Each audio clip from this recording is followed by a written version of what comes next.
Keluarga, saya Jill Morricone. Kami sangat senang Anda mendengarkan edisi lain dari panel Sekolah Sabat 3 ABN. Saya tidak percaya kita telah menempuh perjalanan sampai akhir kitab Keluaran. Kita berada di pelajaran nomor 13.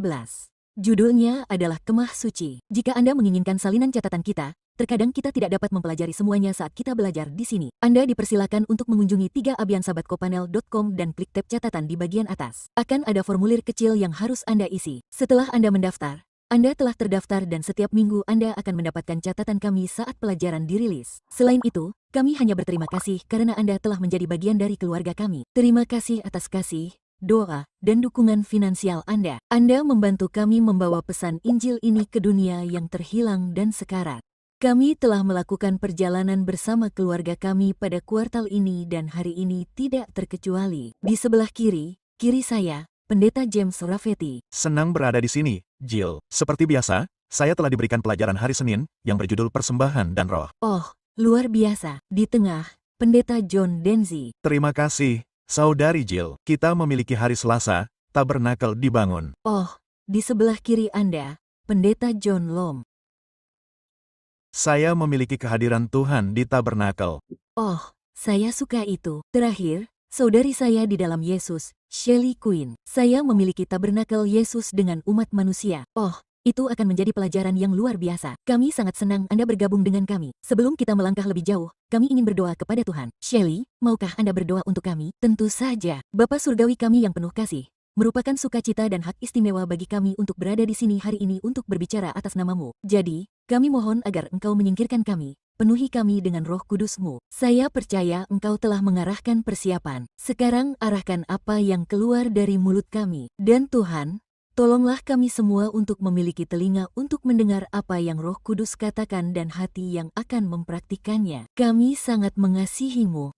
Terima kasih atas kasih-Mu dan atas rencana keselamatan-Mu yang mulia. Di dalam Kristus kami berdoa. Amin. Amin. Kita sedang mempelajari Kemah Suci, yang sebenarnya merupakan bagian kita minggu ini, yaitu 6 bab terakhir dari kitab Keluaran. Terkadang kita semua mengambil satu bab. Kali ini kita membahas Keluaran 35-40.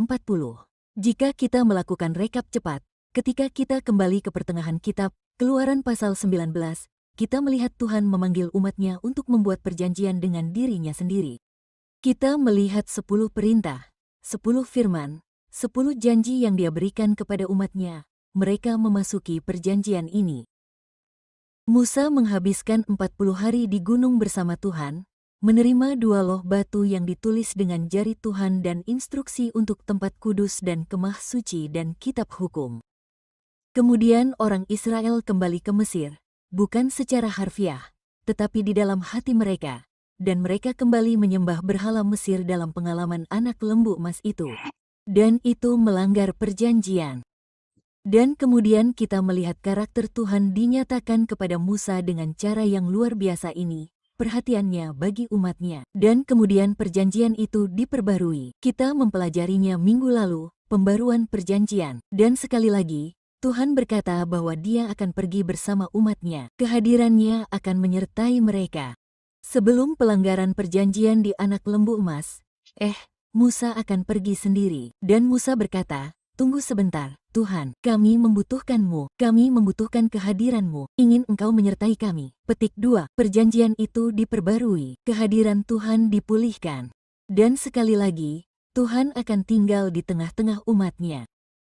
Jadi, kita memiliki petunjuk ini untuk kemah suci di sini dalam pelajaran kita. Tempat kudus tentu saja merupakan tempat pertemuan mereka dengan Tuhan. Keluaran 25:8, biarlah mereka membuat tempat kudus bagiku, supaya aku akan diam di tengah-tengah mereka. Teks hafalan kita adalah Keluaran 40, bab terakhir dalam kitab Keluaran. Keluaran 40:34 dan 38. Keluaran 40:34. Lalu awan menutupi kemah pertemuan. Itulah hadirat Allah. Dan kemuliaan Tuhan memenuhi kemah suci. Sebab awan Tuhan turun ke atas kemah suci pada siang hari, dan pada malam hari ada api di atasnya, dan dapat dilihat oleh seluruh kaum Israel di sepanjang tempat perkemahan mereka. Jadi hadirat Tuhan sekali lagi dipulihkan di kemah suci di tengah-tengah perkemahan orang Israel di sana. Pada hari Minggu, bagian pelajaran saya disebut Sabat Tuhan. Dan sebelum kita masuk ke dalam rangkuman ini, seolah-olah tentang kemah suci dan perabotan serta segala sesuatu yang perlu dilakukan di tempat kudus, kita diingatkan tentang pentingnya dan kekudusan Sabat hari ketujuh. Ini ada di Keluaran 35 dan kita lanjutkan di ayat 1. Lalu Musa mengumpulkan seluruh jemaah Israel dan berkata kepada mereka, "Inilah firman yang diperintahkan Tuhan kepadamu untuk dilakukan. 6 hari lamanya kamu boleh bekerja, tetapi hari ketujuh harus menjadi hari kudus bagimu, hari Sabat, hari perhentian penuh bagi Tuhan. Siapapun yang melakukan pekerjaan pada hari itu harus dihukum mati." Nah, itu agak sulit, bukan? Siapapun yang melakukan pekerjaan pada hari Sabat harus dihukum mati. Jangan menyalakan api di seluruh tempat tinggalmu pada hari Sabat. Orang-orang yang bekerja pada hari Sabat mendapat hukuman mati. Nah, dalam pemahaman manusia kita, atau setidaknya dalam pemahaman manusia saya, mudah untuk menilai dosa, bukan? Kita pikir pembunuhan itu sangat buruk dan mungkin itu pantas mendapat hukuman yang lebih berat. Lalu bagaimana dengan melanggar hari Sabat, Pendeta James? Maksud saya, serius, Anda tahu, jika saya pergi dan membersihkan rumah atau menanggalkan spray, Anda tahu, apakah itu masalah besar? Kesepakatan, Anda tahu, ketika Anda membandingkannya dengan mengatakan beberapa dosa lainnya, sekarang jika Anda membaca Kitab Perjanjian, pelanggaran berat tercantum di sana dalam Taurat. Kita tidak akan membahas semuanya. Jika Anda mendapatkan catatannya, Anda mendapatkan ayat-ayatnya. Saya tidak akan membacanya sekarang, tetapi pembunuhan berencana mendapat hukuman mati. Sekarang, tentu saja, mereka memiliki kota-kota perlindungan untuk pembunuhan yang tidak disengaja. Ada perbedaan yang digambarkan antara pembunuhan berencana dan pembunuhan yang tidak disengaja. Penyembahan berhala, termasuk pengorbanan anak-anak untuk berhala, yang mendapat hukuman mati. Dosa seksual, jenis pemerkosaan tertentu, tergantung di negara atau di kota, perzinaan, hubungan dengan binatang, sihir, dan bekerja pada hari Sabat.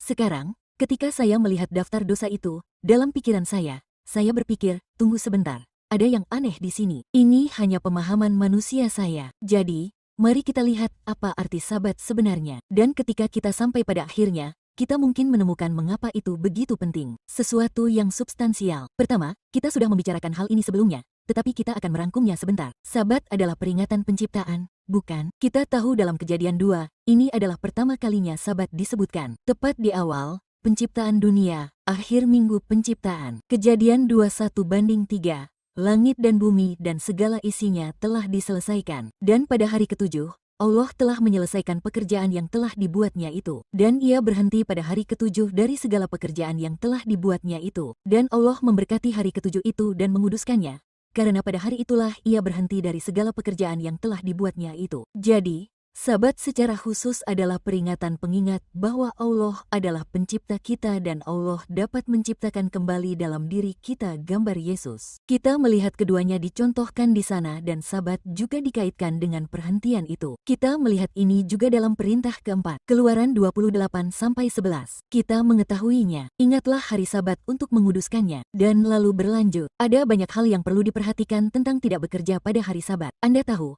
dalam perintah itu, ada banyak hal tentang itu, dan bukan hanya Anda, tetapi juga keluarga Anda, hewan peliharaan Anda, pelayan Anda, dan orang-orang yang merupakan orang asing, orang-orang yang berada dalam lingkup pengaruh Anda, orang-orang yang bersama Anda, mungkin orang-orang di rumah Anda sebagai tamu. Mengapa Sabat dikaitkan lagi dengan penciptaan? Dalam 6 hari, Tuhan menciptakan langit dan bumi. Kita diingatkan untuk beristirahat karena karya kreatif Tuhan. Sabat juga merupakan peringatan dan pengingat akan penebusan. Dalam Ulangan, ketika orang-orang berada di perbatasan tanah perjanjian, kita melihat pembaruan perjanjian ini dan kita melihat 10 perintah yang diberikan lagi dalam beberapa kata sedikit berbeda dari pengalaman Keluaran saat Musa menceritakan kepada orang-orang apa yang telah terjadi. Ulangan 5, peliharalah hari Sabat, ini ayat 12, untuk menguduskannya, seperti yang diperintahkan kepadamu oleh Tuhan, Allahmu. 6 hari lamanya engkau bekerja dan melakukan sesuatu, segala pekerjaanmu, tetapi hari ketujuh adalah hari Sabat Tuhan, Allahmu. Konsep yang sama di sini. Kita sampai pada ayat 15. Ingatlah, engkau dahulu adalah budak di tanah Mesir, dan Tuhan, Allahmu, membawa engkau keluar dari sana dengan tangan yang kuat dan lengan yang teracung. Itulah sebabnya Tuhan, Allahmu, memerintahkan engkau untuk merayakan hari Sabat. Dengarlah, hari Sabat tidak hanya dikaitkan dengan istirahat pada hari Sabat dan tidak bekerja, tetapi juga dikaitkan dengan penebusan dengan Tuhan, yang dapat membebaskan kita dengan Tuhan kita, yang mengampuni, dan darah Yesus menutupi kita sebagai Paskah. Pengalaman pembebasan yang terjadi saat keluar dari Mesir. Kita melihat bahwa hari Sabat adalah tanda pengudusan. Keluaran 31:12 dan 13. Tuhan berfirman kepada Musa, katanya, berbicaralah juga kepada orang Israel, sesungguhnya hari Sabatku harus kamu pelihara. Itulah peringatan antara aku dan kamu, turun-temurun, sehingga kamu mengetahui, akulah Tuhan, yang menguduskan kamu. Lihat, kita tidak dipanggil untuk menguduskan diri kita sendiri. Sebenarnya, kita tidak dapat menguduskan diri kita sendiri. Tuhan Yesuslah yang menguduskan kita. Jadi setiap hari ketujuh, tepatnya pada hari Sabat, Anda dan saya diingatkan bahwa kita tidak diselamatkan oleh perbuatan kita. Kita diselamatkan oleh darah Yesus. Dan kita dijadikan kudus. Kita dikuduskan. Kita sedang dalam proses menjadi seperti Yesus hanya karena karya Yesus di dalam hati dan hidup kita. Kita menyerahkan kehendak kita kepadanya dan Dia bekerja di dalam kita baik untuk berkehendak maupun melakukan apa yang berkenan kepadanya seperti yang tertulis dalam Filipi 2. Jadi hari Sabat adalah sebuah tanda. Bahkan, Yehezkiel pukul 20:12 berkata, Aku memberikan hari Sabatku kepada mereka menjadi peringatan di antara aku dan mereka, supaya mereka tahu bahwa akulah Tuhan yang menguduskan mereka. Sekarang, jika Anda membaca kitab Ibrani 3 berbicara tentang orang Israel yang gagal masuk ke dalam perhentian Allah. Ingatkan Anda ketika 12 pengintai diutus dan orang-orang tidak percaya? Ingatkan Anda, mereka hanya takut dan tidak percaya kepada Allah dan tidak beriman bahwa Ia dapat menyelamatkan dan membawa mereka ke tanah perjanjian di mana mereka dapat memperoleh perhentian. Mereka gagal karena ketidakpercayaan. Lalu kita membaca Ibrani 4 ayat 9. Jadi masih tersedia suatu hari perhentian, yaitu hari Sabat, bagi umat Allah. Di sini dibicarakan tentang setiap kali kita beribadah pada hari Sabat yang diciptakan, diberkati, dan dikuduskan Allah. Ini adalah pengingat bahwa Anda dan saya dapat beristirahat dari pekerjaan kita, bukan hanya pada hari Sabat, tetapi sepanjang waktu kita tidak dikuduskan oleh pekerjaan kita. Kita dapat beristirahat dalam kepastian keselamatan kita, beristirahat dalam pekerjaan yang Allah lakukan dalam hidup kita. Jadi mengapa dalam bagian yang kita baca pelanggaran hari Sabat menjadi masalah besar? Karena jika kita bekerja pada hari Sabat, Anda dan saya meniadakan Allah sebagai pencipta. Jika kita bekerja pada hari Sabat, Anda dan saya meniadakan Tuhan adalah penebus kita. Jika kita bekerja pada hari Sabat, Anda dan saya meniadakan bahwa Tuhan adalah pengudus kita. Jika Anda dan saya bekerja pada hari Sabat, kita meniadakan bahwa Tuhan adalah tempat perhentian dan keselamatan kita. Kita kehilangan segalanya jika kita tidak memiliki hari Sabat. Amin, amin. Saya suka itu, Jill. Saya akan melanjutkan dari bagian yang Jill tinggalkan. Kita berada di pelajaran hari Senin. Judulnya Persembahan dalam Roh. Nama saya James Rafeti dan kita berada di Keluaran pasal 35 dan kita akan mulai di sini di ayat 4 dari Keluaran pasal 35. Dikatakan, lalu berbicaralah Musa kepada segenap jemaah Israel. Katanya, inilah yang diperintahkan Tuhan. Firman-Nya, ayat 5, ambillah dari antara kamu suatu persembahan khusus kepada Tuhan. Barang siapa terdorong hati, ingatlah kalimat itu, hendaklah ia membawanya, suatu persembahan khusus kepada Tuhan, emas dan perak, tembaga, kain ungu tua, kain ungu muda, kain kirmizi, kain lenan halus, bulu kambing. Ayat 7, kulit domba jantan yang diwarnai merah, kulit lumba-lumba, dan kayu kirmizi. Ayat 8, minyak untuk penerangan, rempah-rempah untuk minyak urapan dan untuk ukupan dari wangi-wangian. Ayat 9, batu permata dan batu-batu untuk tatahan baju efod dan tutup dada. Ayat 10, setiap orang yang bijaksana di antara kamu harus datang dan membuat segala yang diperintahkan Tuhan. Jadi kita melihat di sini bahwa Allah mengumpulkan apa yang dibutuhkan untuk membangun kemah suci atau tempat kudus di antara mereka. Dan Dia tidak hanya memasukkan barang-barang yang dibutuhkan untuk membangun tempat kudus yang material, tetapi Dia juga memasukkan keterampilan yang dibutuhkan para pria untuk mengembangkan atau membuat perabotan tersebut. Gabungkan semuanya, dan Dia mengatakan ada 2 poin di sini yang sangat penting. Dia berkata, mereka yang rela hati dan setiap orang yang bijaksana hati. Sekarang, sangat mudah bagi kita untuk berasumsi bahwa barang-barang yang kita berikan kepada Tuhan berasal dari kita. bahwa kita memberikan sesuatu kepada Tuhan. Kita berkontribusi, dan itu serta hal-hal yang kita lakukan untuk Tuhan berasal dari kita. Bahwa kita memiliki bakat dan kita adalah orang-orang yang memiliki kemampuan dan kita memberikannya kepada Tuhan. Kita memberikan kepadanya sebagian dari apa yang kita miliki. Kita memberikan kepadanya sebagian dari diri kita. Namun ketika Anda membaca kisah ini, semuanya terbalik. Bukan hanya kisah ini, tetapi di seluruh Alkitab. Bahkan, Triwulanan tersebut melanjutkan dengan mengatakan ini, berbagai macam bahan berharga yang berlimpah dibutuhkan untuk membangun kemah suci, dan itu semua terlaksana dengan sumbangan yang murah hati dari umat Tuhan yang memberi dari lubuk hati mereka dengan sukarela dan sukacita. Mereka memberikan emas, perak, perunggu, kain linen halus, batu permata, kain unik, kayu, minyak zaitun, rempah-rempah, dan banyak barang lain yang dibutuhkan. Orang-orang juga menyumbangkan tenaga mereka karena banyak benda khusus yang perlu dibuat melalui kerja artistik dan tekun mereka pada kemah atau perabotannya. Selain itu, penjahit harus untuk menenun pakaian bagi para imam yang akan melayani di kemah suci dan bagi imam besar yang pakaiannya yang rumit termasuk penutup dada dan serban. Tuhan, katanya, telah memberkati orang Israel dengan berlimpah melalui pemberian yang diberikan orang Mesir kepada mereka saat mereka meninggalkan Mesir. Sekarang, mari kita berhenti sejenak. Jangan lupa bahwa orang-orang ini adalah budak di Mesir selama lebih dari 400 tahun. Mereka hampir tidak memiliki apa-apa. Ya, tidak ada apa-apa. Namun, mereka benar-benar pantas mendapatkan lebih dari sekadar tidak memiliki apa-apa. Maksud saya, mereka seharusnya memiliki lebih dari sekadar tidak memiliki apa-apa. Maka Tuhan menaruhnya di hati orang Mesir. Ini adalah cara Tuhan bekerja di hati. Kita sebut saja mereka orang-orang sekuler karena kita hidup di zaman kita. Dia bekerja di hati orang-orang sekuler untuk bersikap adil dan jujur terhadap orang-orang yang telah menjadi budak ini. Berikan kepada mereka, maka Tuhan memberi kepada mereka. Dan saat Tuhan memberi kepada mereka, mereka keluar dari Mesir dengan kekayaan yang berlimpah. Mereka memiliki emas, perak, mereka memiliki semua materi yang berbeda. Harta benda yang sebenarnya mereka layak dapatkan. Tetapi mereka mendapatkannya hanya karena Tuhan memberikannya kepada mereka. Betapa sekarang adalah kesempatan mereka untuk memberikan persembahan syukur atas kepemimpinan Tuhan yang penuh belas kasihan dan kuasa dan hati mereka tergerak untuk menyelesaikan pekerjaan ini demi kemuliaannya. Orang-orang memberi dengan sukacita dan kelimpahan sehingga Musa berkata kepada mereka, orang-orang membawa lebih dari cukup. Keluaran 36:5.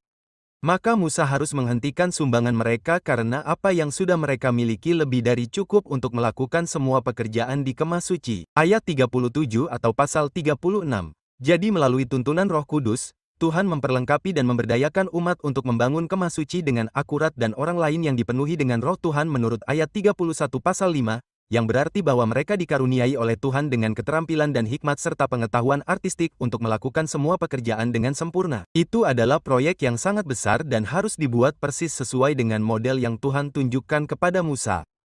Saya pikir sangat penting di sini untuk mengenali mengapa orang-orang ini memberi dan mengapa orang-orang ini menyumbangkan waktu mereka untuk pembangunan kemah suci. Itu benar-benar sesuatu yang supranatural yang terjadi di sini. Itu benar-benar sesuatu yang Tuhan lakukan dan mereka menanggapinya.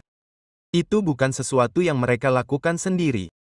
Dalam arti tertentu, mereka telah memasuki atau sedang mengalami perjanjian baru. Sekarang, kita tahu bahwa mereka melanggar perjanjian lama. Kita ketahuilah bahwa Tuhan ingin mereka masuk ke dalam perjanjian baru dan melalui pengalaman. Dan ini adalah sedikit gambaran tentang seperti apa perjanjian baru itu. Ketika kita melihat kelimpahan dari apa yang telah Tuhan lakukan bagi kita, apa yang telah Dia berikan kepada kita, apa yang telah Dia berkati kepada kita akan menanggapi seperti orang-orang ini menanggapi. Kita akan memberikan kembali kepada Tuhan segala sesuatu dalam arti yang sebenarnya. Mereka memberi begitu banyak sehingga Musa harus berkata, kami tidak membutuhkan lagi, kami tidak membutuhkan lagi. Mereka memberikan segalanya kepada Tuhan, dan tahukah Anda apa yang terjadi ketika Anda memberikan segalanya kepada Tuhan?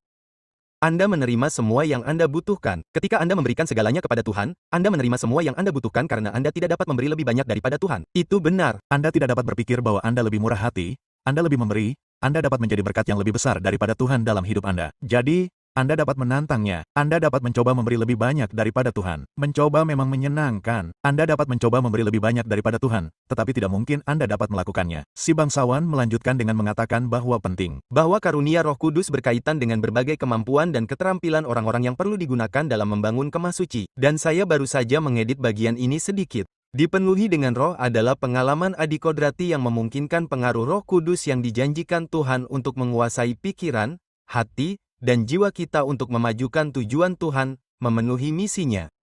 Dan Tuhan memberdayakan para pengikutnya untuk menyelesaikan semua keberatannya dan melakukannya dengan baik. Saya hanya ingin untuk meringkasnya karena saya pikir, Anda tahu, kita bisa mengatakan, ya, ini adalah hal yang terjadi satu kali. Ini tidak pernah terjadi lagi dalam sejarah umat Tuhan. Sebenarnya itu terjadi. Ini tidak hanya terjadi ketika Kemah Suci pertama dibangun, tetapi juga terjadi ketika Kemah Suci kedua dibangun. Nah, Daud ingin membangun Kemah Suci itu, tetapi Tuhan tidak mengizinkannya karena dia adalah orang yang berdarah-darah. Dia telah berperang terlalu banyak, membunuh terlalu banyak orang. Jadi, Salomo akan benar-benar membangun bait suci ini, yang kemudian dikenal sebagai bait suci Salomo, yang merupakan istilah yang salah karena sebenarnya itu bukanlah bait suci Salomo. Itu selalu menjadi bait suci Tuhan. Jadi, kita akan menyebutnya bait suci kedua. Seperti yang Pendeta Lang sampaikan sebelumnya, kita tidak dapat mengambil kemuliaan yang menjadi milik Tuhan bagi diri kita sendiri. Dan dalam 1 Tawari 29:14, ketika mereka membawa segala sesuatu sebagai tanggapan kepada Daud, Daud mengatakan ini, dan itu sangat kuat. Dia berkata, mari kita langsung saja ke 1 Tawari 29 ayat 14. Namun, siapakah aku dan apakah umatku sehingga kami mampu mempersembahkan dengan sukarela? Kata kunci itu muncul lagi. Jadi dengan sukarela seperti ini, sebab segala sesuatu berasal daripadamu, dan daripadamu sendirilah kami memberikan kepadamu. Nah, ini indah karena ini bukan hanya berbicara tentang harta benda. Ini berbicara tentang kebenaran melalui iman. Kita memberi kembali kepada Tuhan. Kita bekerja untuk Tuhan. Kita menghasilkan buah untuk Tuhan. Kita bekerja untuk Tuhan karena segala sesuatu berasal darinya. Semua kebenaran kita berasal darinya. Dan semua yang kita berikan sebenarnya berasal darinya sejak awal. Dan semua sumber dari semua kekuatan kita, kuasa kita, sumber dari semua kemampuan kita untuk melakukan apapun, semuanya sebenarnya berasal dari Tuhan. Dan ketika kita benar-benar memasuki perjanjian baru, itulah yang kita pahami. Itulah yang kita jalani dalam hidup kita. Jadi, Daud di sini membagikan sebuah prinsip yang tidak hanya berlaku untuk pengalaman perjanjian lama tentang Kemah Suci pertama dan pengalaman perjanjian baru tentang Kemah Suci kedua, tetapi coba tebak, ada Kemah Suci lain yang sedang dibangun. Saya tidak berbicara tentang Kemah Suci yang dihancurkan pada tahun 70 di Yerusalem. Saya berbicara tentang Kemah Suci, bangunan yang batu penjuru utamanya adalah Yesus Kristus. Ya. Dan kita adalah batu karang rohani yang dibangun, batu bata rohani yang dibangun di dalam bait suci itu. Kita adalah bait Roh Kudus. Dan sebagai bait Roh Kudus, kita harus melakukan segala sesuatu untuk kemuliaan Tuhan. 1 Korintus pasal pukul 10:31 berkata, baik kita makan atau minum, atau melakukan apapun, kita melakukan semua kemuliaan Tuhan. 1 Korintus pasal 61 ayat 18 dan 19.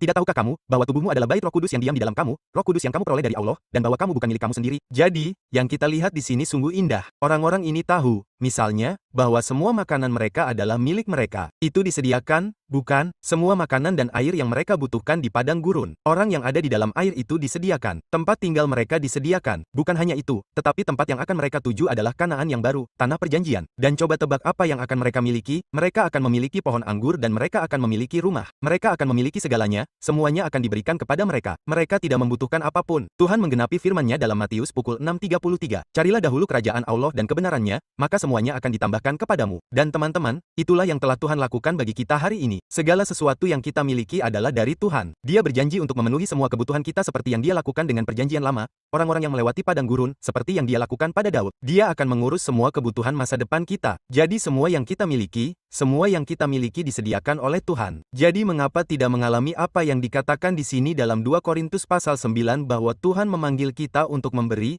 bukan dengan sedih hati atau karena terpaksa, tetapi dengan rela hati, sebab Allah mengasihi orang yang memberi dengan sukacita. Amin. Terima kasih banyak, Pendeta James. Kita baru saja memulai. Kita akan beristirahat sejenak untuk momen misi. Kita akan segera kembali. Halo, saya Greg Morricone.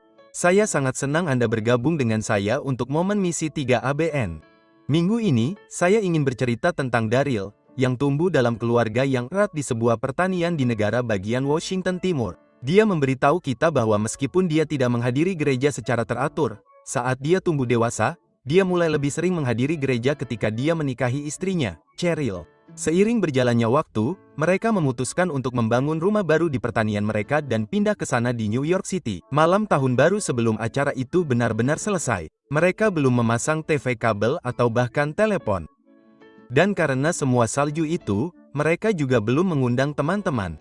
Jadi, karena sedikit gila, Daryl membeli antena, berharap bisa mendapatkan beberapa stasiun TV. Nah, hanya satu yang masuk dengan jelas. Dan ya, Anda dapat menebaknya. Itu adalah 3ABN. Puji Tuhan. Daryl sedang flu saat itu, jadi dia cukup sering menonton 3ABN. Dia sangat menyukai seminar Wahyu Sarjana Pendeta Doug sehingga dia menontonnya setiap malam dan kemudian menonton tayangan ulangnya keesokan paginya. Dia selalu ingin tahu apa yang akan terjadi di masa depan. Dan sekarang, Pendeta Doug menjelaskan semuanya dengan sangat jelas. Dan dia mendukung semuanya dengan kitab suci. Dan saya akan menceritakan lebih banyak tentang apa yang terjadi pada momen misi 3ABN berikutnya. Tuhan memberkati Anda dengan cara yang istimewa hari ini. Saya senang mendengar kisah-kisah menakjubkan tentang apa yang Tuhan lakukan di dalam dan melalui umatnya di seluruh dunia. Kita pindahkan ke pelajaran hari Selasa. Terima kasih banyak. Selasa, judulnya adalah Kemah Suci Dibangun. Nama saya John Denzi. Kita akan membahasnya. Pelajaran ini meminta kita untuk membaca Keluaran pasal 36/8 sampai ayat 39 dan juga ayat 39/31. Ini bacaan yang panjang dan saya tidak akan bisa melakukannya, tetapi saya ingin kembali ke Keluaran 35 dan membaca berkat yang Tuhan berikan. Anda lihat, Tuhan memberikan instruksi yang spesifik dan sangat rinci, sehingga kemah itu akan dibangun sesuai dengan pola yang ditunjukkan kepada Musa. Mereka tidak bisa menyimpang dari pola tersebut. Jadi, Keluaran 35, mari kita mulai dari ayat 30.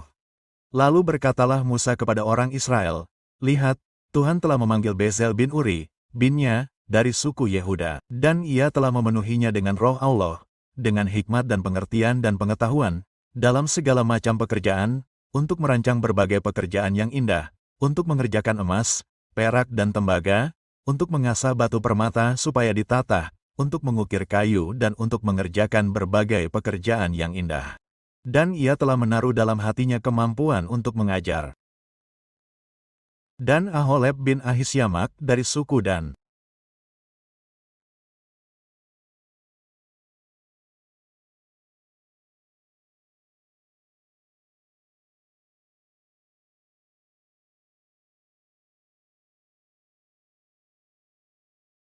Ia telah memenuhi mereka dengan keterampilan untuk melakukan berbagai pekerjaan yang indah, yaitu pekerjaan tukang-tukang, pekerjaan tukang-tukang tenunan, dan ketika Anda membaca kitab Keluaran pasal 36, Anda akan melihat bagaimana setiap benda dibangun, dan tentu saja tabut perjanjian, mezbah pembakaran ukupan, mezbah pengorbanan, dan tentu saja ini adalah pekerjaan yang luar biasa.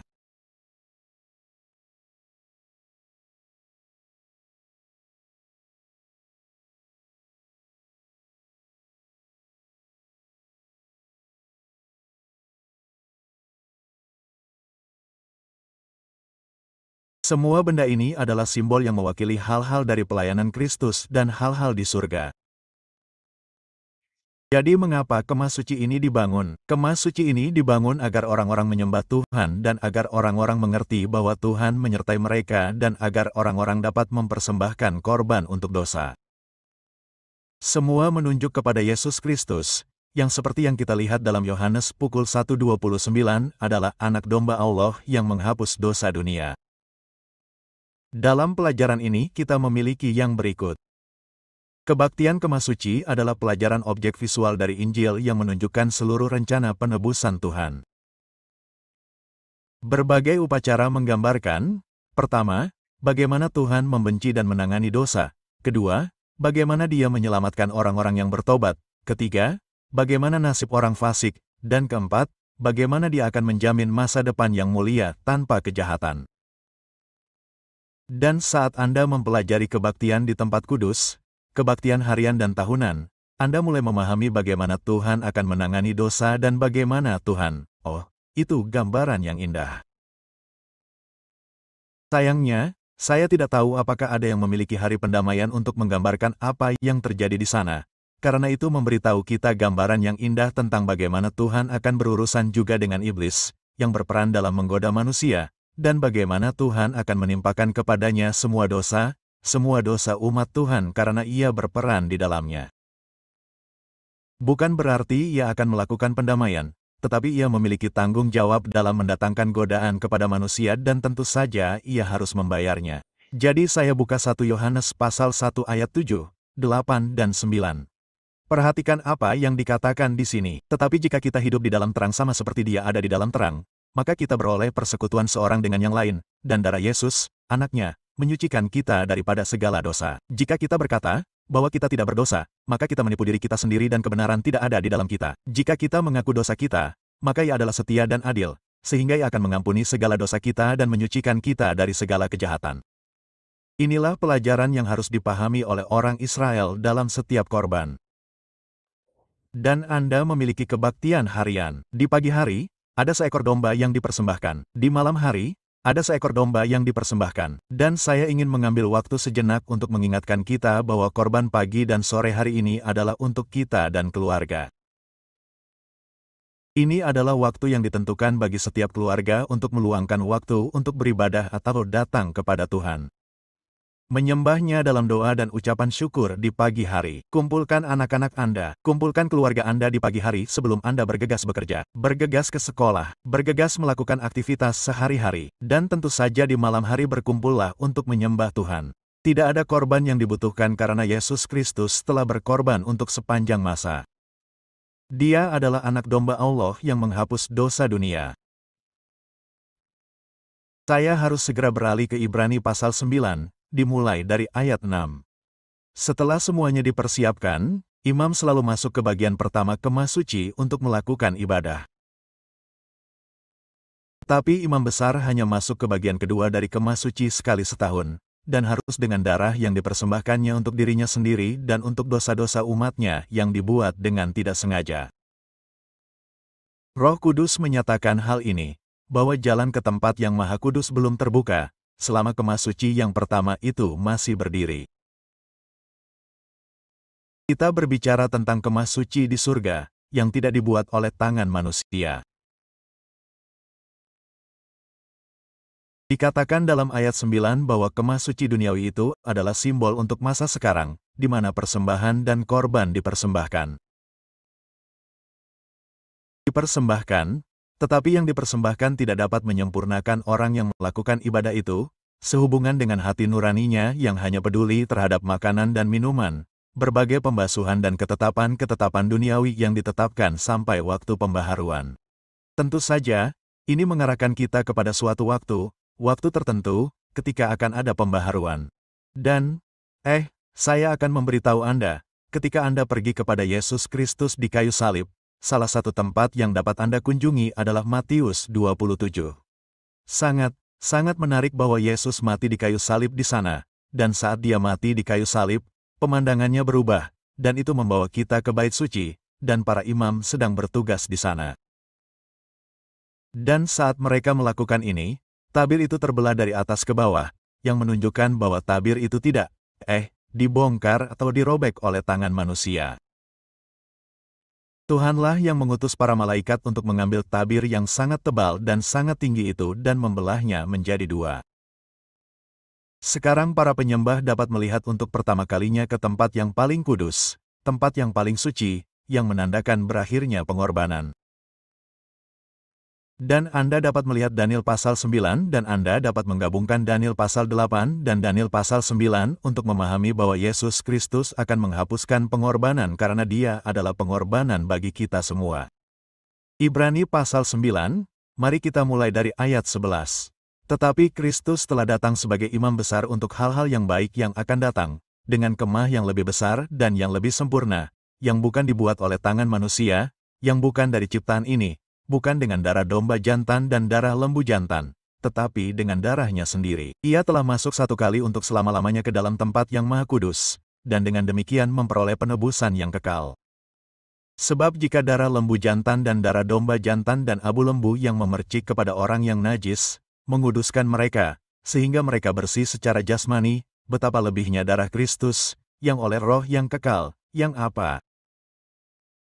Roh yang kekal, maksudmu ada roh yang kekal? Ya, Ia telah mempersembahkan dirinya sendiri kepada Allah tanpa cacat, untuk menyucikan hati nuranimu dari perbuatan-perbuatan yang sia-sia, supaya kamu dapat beribadah kepada Allah yang hidup. Dan karena itu, Ia, yaitu Yesus, adalah perantara perjanjian baru, yang oleh kematiannya Ia telah menebus pelanggaran-pelanggaran dalam perjanjian yang pertama, sehingga mereka yang terpanggil, dapat menerima bagian yang kekal yang dijanjikan.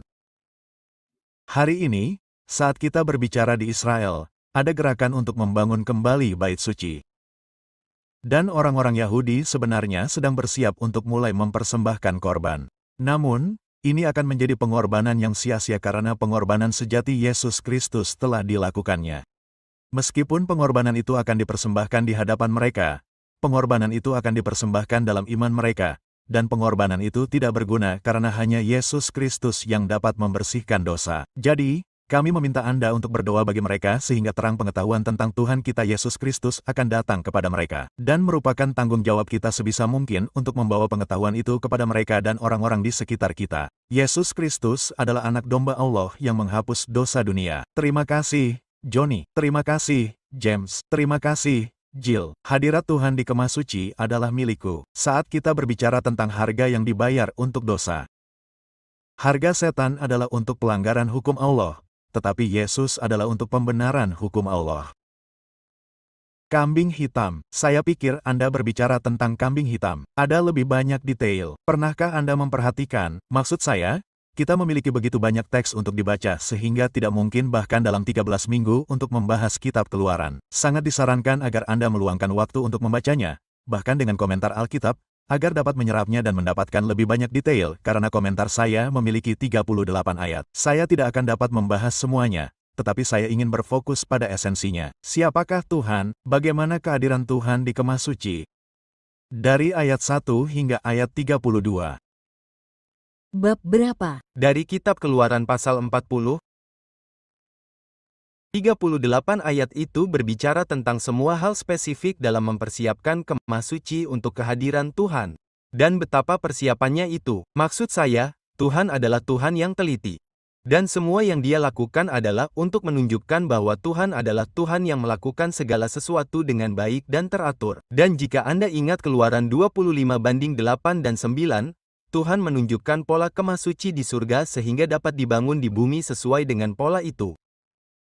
Namun, kita akan mengetahui bahwa setelah dosa tidak ada lagi, tidak perlu ada lagi bait suci di surga. Dan Wahyu berbicara tentang itu. Namun, mari kita lihat apa yang terjadi setelah pembangunan selesai. Mari kita lanjutkan ke ayat 33. Saya benar-benar membahasnya sampai akhir karena banyak waktu yang tersita dan deskripsi yang diberikan. Dan saya ingin memberitahu Anda, teman-teman, itu indah. Semua yang termasuk di sana, semua perabotan, mezbah emas, mezbah korban bakaran, ukupan, pekerjaan, semuanya termasuk dalam deskripsi itu.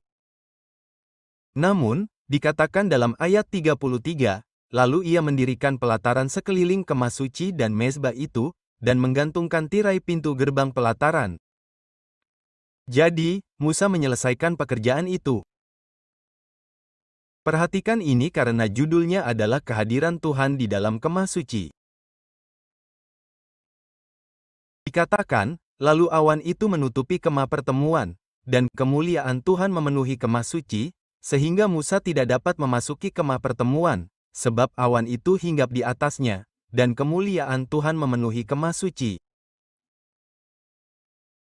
Ayat 36, setiap kali awan itu naik dari atas Kemah Suci, maka orang Israel berangkat pada setiap tempat persinggahan mereka. Tetapi jika awan itu tidak naik, maka mereka tidak berangkat sampai hari awan itu naik. Sebab awan Tuhan itu ada di atas Kemah Suci pada siang hari, dan pada malam hari ada api di atasnya di depan mata seluruh kaum Israel sepanjang tempat persinggahan mereka. Saya pikir Johnny, yang Anda maksudkan suatu kali, Anda tahu, mereka bisa bangun di malam hari dan berkata, "Oh, bagus, dia masih di sini pada siang hari. Oh, bagus, hadirat Tuhan masih di sini."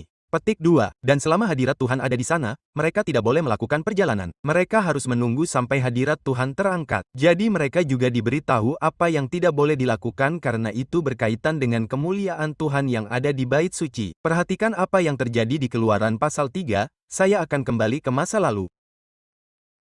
Dikatakan Keluaran pasal 3 berbicara tentang kehadiran Tuhan dan ini berdiri di hadirat Tuhan sebelumnya, tetapi dikatakan jangan mendekati tempat ini. Tanggalkan kasutmu dari kakimu karena tempat di mana kamu berdiri adalah tanah yang kudus. Tuhan memberitahu Musa bahwa tanah tempat kamu berdiri adalah kudus. Juga ketika hadirat Tuhan ada di Kemah Suci di sekeliling itu kudus dan Musa tidak bisa memasuki Kemah Suci. Tapi sekarang mari kita pergi ke Keluaran pasal 33 ayat 18 dan 19. Dan disinilah permintaan itu dibuat. Dan apa yang akan saya lakukan adalah membahas kemuliaan yang hadir di sana, Kemuliaan Shekhinah yang berkaitan dengan tradisi Kristen, tradisi Yahudi, dan simbolis representasi. Tetapi dikatakan di sini dalam ayat 18 dan 19 dari Keluaran pasal 33 dan dia berkata, "Tolong tunjukkan kepadaku kemuliaanmu." Lalu ia berkata, "Aku akan melewatkan segala kegemilanganku dari depanmu dan menyerukan nama Tuhan di depanmu. Aku akan menunjukkan kasih karunia kepada siapa yang kuberi kasih karunia, dan aku akan mengasihani siapa yang kukasihani." Petik 1. Maka hadirat Allah memenuhi kemah suci dan tampak seperti awan yang disebut kemuliaan Shekhinah. Dalam agama Yahudi, Shekhinah dipahami sebagai hadirat ilahi yang berdiam di antara orang Israel, khususnya di kemah suci dan bait suci. Kemuliaan ini sering dikaitkan dengan kemuliaan Allah seperti yang terlihat dalam tiang awan dan api yang menuntun orang Israel di padang gurun. Namun, kemuliaan Shekhinah kini dipahami di kalangan orang Kristen pasca Yahudi. Orang Kristen juga menggunakan konsep kemuliaan Shekhinah untuk menggambarkan tempat tinggal Allah di antara umatnya khususnya melalui Yesus Kristus dan Roh Kudus. Mereka percaya bahwa Yesus adalah manifestasi utama dari kemuliaan Allah. Tahukah Anda, itulah sebabnya Yesus berkata, "Sudah lama aku bersama-sama kamu, sehingga kamu tidak melihat Bapa," dan orang percaya dapat mengalami kehadiran Tuhan melalui Roh Kudus yang berdiam di dalam mereka. Namun, ada juga representasi simbolis dari kemuliaan Shekhinah. Kemuliaan Shekhinah sering dilambangkan dengan awan, tiang awan dan api, atau cahaya terang yang mewakili kehadiran dan kemuliaan Tuhan. Sekarang, pikirkanlah bahwa kemuliaan Shekhinah adalah terang Tuhan. Ini sungguh dahsyat. Ketika Yesus berkata, "Biarlah terangmu bercahaya di hadapan orang banyak dalam kehidupan orang Kristen," itulah kemuliaan Shekhinah. Kemuliaan Tuhan terpancar melalui kehidupan mereka yang melayani dan mengikuti Tuhan. Anda juga akan membahasnya lebih lanjut. Saya akan membahas tentang kemah suci dan bait suci, lalu melihat beberapa perbandingannya jika saya bisa menjelaskan semuanya. Nah, kemah suci, sifatnya portabel, bangunan seperti tenda yang dirancang untuk menampung hadirat Tuhan. Tujuannya adalah sebagai tempat tinggal Tuhan di antara orang Israel yang memandu perjalanan mereka. Ini adalah bahan kemah suci yang dibuat dari kulit tenda dan bahan portabel lainnya. Lokasinya berpindah-pindah bersama orang Israel selama perjalanan mereka di padang gurun. Simbolismenya melambangkan kehadiran Tuhan dan perjanjian orang Israel dengannya serta umur yang sementara digantikan oleh bait suci di Yerusalem. Jadi kemah suci, bait suci muncul berikutnya. Lihatlah bait suci. Sifat bait suci, bangunan batu permanen yang dibangun di Yerusalem, dimaksudkan untuk menjadi tempat utama penyembahan dan pengorbanan bagi orang Israel. Bahannya dibangun dari batu dan bahan permanen lainnya. Lokasinya terletak di Yerusalem, tempat penyembahan yang tetap dan menonjol. Simbolisme yang menggambarkan tempat tinggal kekal Tuhan di antara umatnya, dan umur yang tahan lama meskipun akhirnya dihancurkan dan dibangun kembali. Namun sekarang mari kita lihat kemah suci dan bait suci. Dan pertanyaannya adalah kita yang manakah? Mari kita buka Yohanes pukul 2:19-21. Yesus sekarang merujuk kepada bait suci. Yesus menjawab dan berkata kepada mereka, "Runtuhkanlah bait suci ini dan dalam 3 hari aku akan mendirikannya kembali." Lalu orang-orang Yahudi berkata, 46 tahun orang membangun bait suci ini, dan kamu dapat membangunnya dalam 3 hari. Tetapi yang dimaksudkannya dengan bait suci adalah tubuhnya sendiri. Nah, perhatikan, saya katakan bahwa kemah suci itu sementara, tetapi bait suci itu permanen. Nah, ini adalah hal yang dahsyat. Bait suci itu akan dihancurkan dan akhirnya dibangun kembali. Apa yang Yesus katakan? Hancurkan bait suci ini dan dalam 3 hari aku akan mendirikannya kembali. Perhatikan perbedaannya. Persamaannya sungguh menakjubkan. Bait suci itu dihancurkan, kemudian dibangun kembali. Yesus, ketika disalibkan, bangkit kembali. Ia membangun kembali bait suci dengan tubuhnya sendiri. Sempurna. Dan sekarang Alkitab berbicara tentang kita sebagai bait suci Allah. Pendeta James mengemukakan hal ini. 1 Korintus 6:1-19.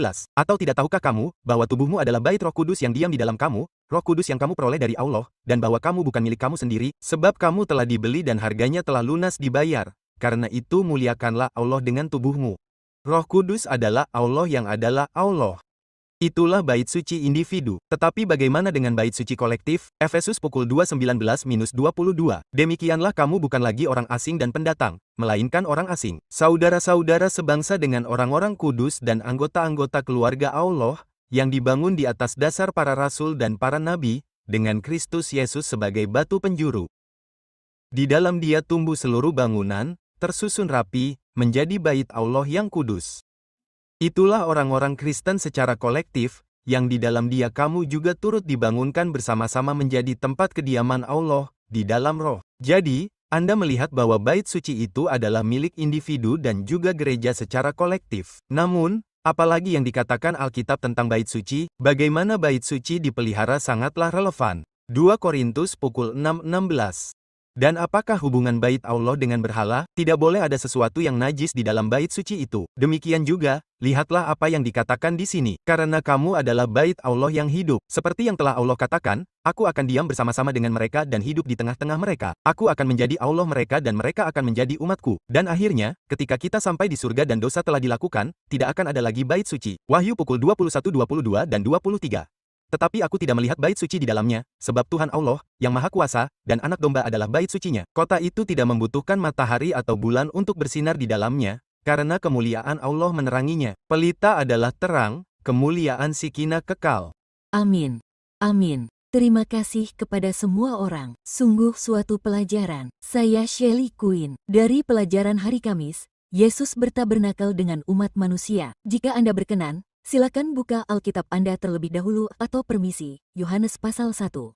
Itu Yohanes pasal 1, dan kita sangat familiar dengan ini, tetapi kita hanya ingin memperlambat dan melihatnya sejenak. Pada mulanya adalah firman, dan firman itu bersama-sama dengan Allah, dan firman itu adalah Allah.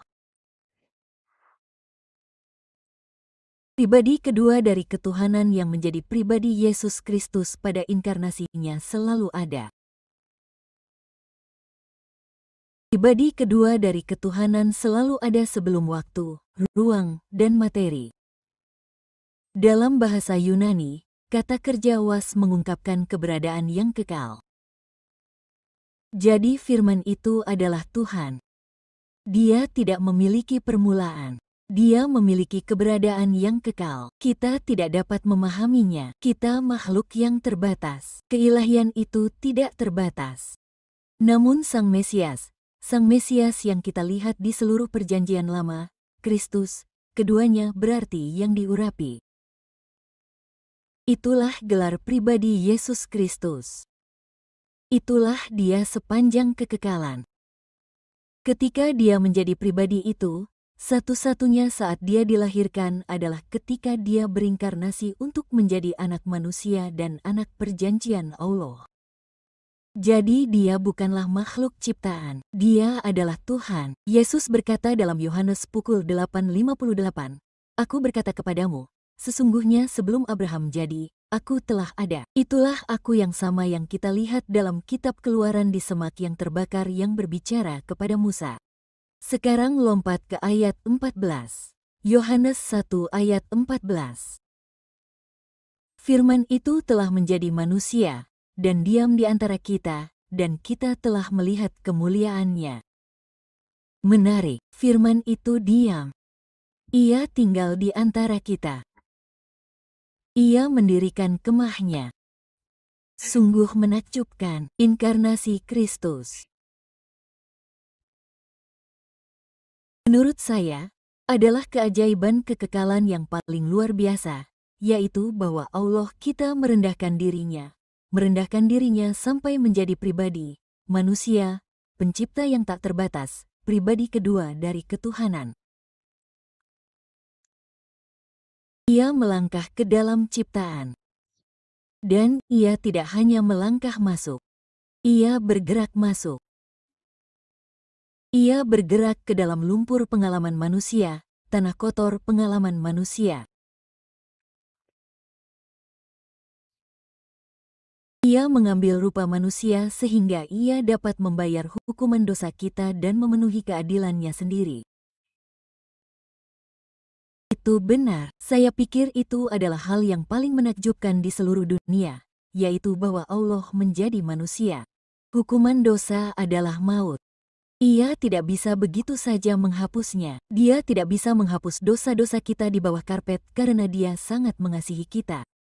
Dia begitu mengasihi kita sehingga Dia menjadi manusia untuk memenuhi keadilannya sendiri untuk menyelamatkan kita tidak hanya dari hukuman dosa tetapi juga dari kuasa dosa. Jadi dia mengambil kemanusiaan yang nyata. Ini bukan sesuatu yang saya maksudkan yang tidak terlihat menjadi terlihat. Yang supranatural masuk ke dalam yang alami. Yang kekal menjadi sementara dalam tubuh duniawi ini. Namun dia tetap sepenuhnya ilahi, keilahian yang tidak bercacat dalam bentuk manusia. Kita tidak dapat memahaminya. Saya suka apa yang Paulus katakan dalam 1 Timotius pukul 3:16, Tuhan dinyatakan dalam daging. Tuhan dalam daging. Ibrani pukul 2:14 mengatakan, karena anak-anak itu telah menjadi anak-anak dari darah dan daging, maka ia juga menjadi sama dengan mereka dan mendapat bagian dalam keadaan mereka, supaya oleh kematiannya ia memusnahkan dia, yang berkuasa atas maut. Dan siapakah itu? Iblis, katanya. Jadi, batu penjuru dari seluruh Injil adalah Immanuel, Allah beserta kita. Ini ditemukan dalam Matius pukul 1:23. Namun, bahasa Yohanes pukul 1:14 ketika berbicara tentang Yesus yang tinggal di antara kita, ia berdiam. Itu terkait langsung dengan Keluaran 25:8 di mana Allah berfirman, dan mereka harus membuat tempat kudus bagiku, supaya aku diam di tengah-tengah mereka. Kemah pertemuan yang didirikan Musa di luar perkemahan. Juga kemah suci yang akhirnya dibangun menurut pola di gunung yang berada di tengah perkemahan, tempat kudus. Keduanya merupakan tempat untuk menunjukkan kehadiran ilahi Tuhan dan agar manusia dapat bertemu dengannya. Yesus adalah Tuhan. Dia berkemah bersama kita. Bukan di balik tabir, tetapi di balik daging. Bukankah itu menakjubkan jika Anda memikirkannya? Ketika kemuliaan Shekhinah memenuhi kemah suci sehingga Musa tidak dapat masuk setelah diresmikan. Hal yang sama kita temukan dalam kitab Raja-Raja Pertama. Saya pikir begitu, di mana ketika mereka meresmikan bait suci, kemuliaan Shekhinah turun dan hadirat Tuhan memenuhi bait suci dan para imam bahkan tidak dapat melayani karena kemuliaan Shekhinah. Nah, jika Anda memikirkannya, kemuliaan Shekhinah Tuhan diwujudkan dalam Kristus Yesus. Kolose 2:9, Paulus berkata, di dalam dialah berdiam secara jasmaniah seluruh kepenuhan keilahian. Dan kemudian Yohanes pukul 1:14 melanjutkan, dan kita melihat kemuliaannya. Itu benar, bicara tentang, tunjukkan padaku. Suatu hari aku berdoa dan aku berkata, ya Tuhan, tunjukkanlah kemuliaan-Mu, tunjukkanlah kemuliaan-Mu. Aku telah melakukannya, aku datang ke bumi dan aku mati untuk itu. Aku akan pergi, ya Tuhan, terima kasih telah menunjukkan kemuliaan-Mu kepadaku. Sungguh menakjubkan. Tetapi kemuliaannya, keindahan yang bersinar dari sifat kasih ini dan karakter kebenaran ini, karakter ilahi ini ada di dalam Yesus Kristus. Dan sama seperti Musa di gunung melihat kemuliaan Tuhan dalam kebaikannya, demikian pula di dalam Kristus Yesus, kita melihat kasih karunia dan kebenaran dan belas kasihan dan kesabaran. Sekarang di Gunung Transfigurasi, mereka hanya melihat sekilas kecemerlangan fisik kemuliaannya. Tetapi seluruh hidupnya tercermin untuk menemukan kemuliaan dalam bentuk yang paling sederhana. Saya sangat menyukainya. Ibrani 1:3 mengatakan bahwa dia adalah satu-satunya ekspresi kemuliaan Tuhan. Dia adalah makhluk terang, pancaran ilahi. Dia tidak hanya mencerminkan karakter Tuhan, dia adalah Tuhan. Jadi dia memancarkan karakter ini. Dia adalah cetakan yang sempurna, gambaran sejati dari sifat Tuhan. Sekarang Yesus berkata dalam Wahyu pukul 3:20, Aku berdiri di muka pintu dan mengetuk, dan jikalau engkau membukakan pintu, aku akan masuk dan menyertai engkau. Ia ingin tinggal bersamamu. Dan jika kamu menerimanya, Yohanes pukul 1:12 berkata, tetapi semua orang yang menerimanya diberinya hak supaya menjadi anak-anak Allah. Jadi bagaimana dia tinggal di dalam kita? Efesus, kita tidak punya waktu. Tetapi pukul 3:16-19 menjelaskan bahwa itu melalui kuasa Roh Kudus. Kristus tinggal di dalam hati kita melalui iman. Anda melihat kemah ini dan bahkan tubuh kita. Tubuh duniawi kita disebut kemah dalam 2 Korintus 5. Tubuh duniawi Kristus sekarang adalah tubuh yang dimuliakan, tetapi Dia membawanya kembali ke surga. Itu benar. Dia tetap anak manusia dan anak Allah di surga. Dan Dia tidak dapat secara fisik tinggal di dalam hati kita kecuali melalui kuasa Roh Kudus. Efesus pukul 3:16 dan sampai 19 mengatakan Dia tinggal di dalam hati kita melalui iman. Dan kemudian di ayat 19 mengatakan bahwa kamu boleh mengenal kasih Kristus yang melampaui segala pengetahuan, supaya kamu dipenuhi dengan kepenuhan Allah.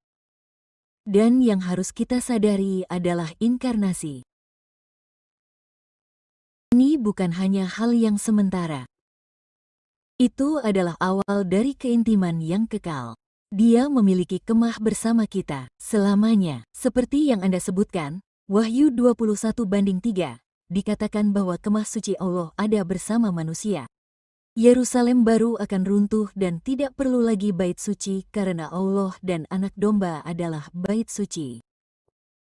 Jadi apa? Saya tidak punya waktu untuk menyelesaikannya. Ambil catatan kami mencintaimu. Jadilah bait suci Allah. Amin. Terima kasih banyak, Shelley dan Pendeta John dan Pendeta Johnny dan Pendeta James. Sungguh kuartal yang luar biasa. Sungguh pelajaran yang luar biasa. Saya ingin memberi Anda masing-masing waktu untuk berbagi pemikiran terakhir. Ya, hanya memikirkan tentang karunia-karunia roh. Kita ingin bertanya pada diri kita sendiri, karunia apa yang telah Anda terima? Bakat apa? Kemampuan apa? Kecerdasan apa? Apa yang telah Tuhan berikan kepada Anda yang dapat Anda berikan kembali kepadanya? Amin. Dalam Yesaya 53:10, dikatakan, sebenarnya ayat 6, kita sekalian sesat seperti domba, masing-masing kita mengambil jalannya sendiri, tetapi Tuhan telah menimpakan kepadanya kejahatan kita sekalian. Itulah Yesus Kristus. Dia menanggung dosa Anda dan saya, sehingga kamu dapat memiliki hidup yang kekal. Amin. Ya, jadi kemuliaan Shekhinah bukan hanya Tuhan yang dinyatakan kepada kita, tetapi lebih khusus lagi Tuhan yang dinyatakan melalui kita. Musa memimpin anak-anak Israel dari Mesir ke Kanaan. Demikian pula, Yesus memimpin kita dari perbudakan menuju kebebasan, dari pengembaraan menuju warisan. Jadi bertahanlah sampai akhir. Undanglah Dia masuk. Wahyu pukul 3:20. Arahkan pandanganmu kepada Kristus. Ibrani 12:2. Pandanglah kemuliaannya setiap hari. 2 Korintus pukul 3:18. Amin. Sungguh suatu studi yang luar biasa tentang kitab Keluaran ini. Saya telah belajar banyak dan kami berharap dan berdoa agar itu memberkati dan menyemangati Anda dalam perjalanan Anda bersama Yesus. Saya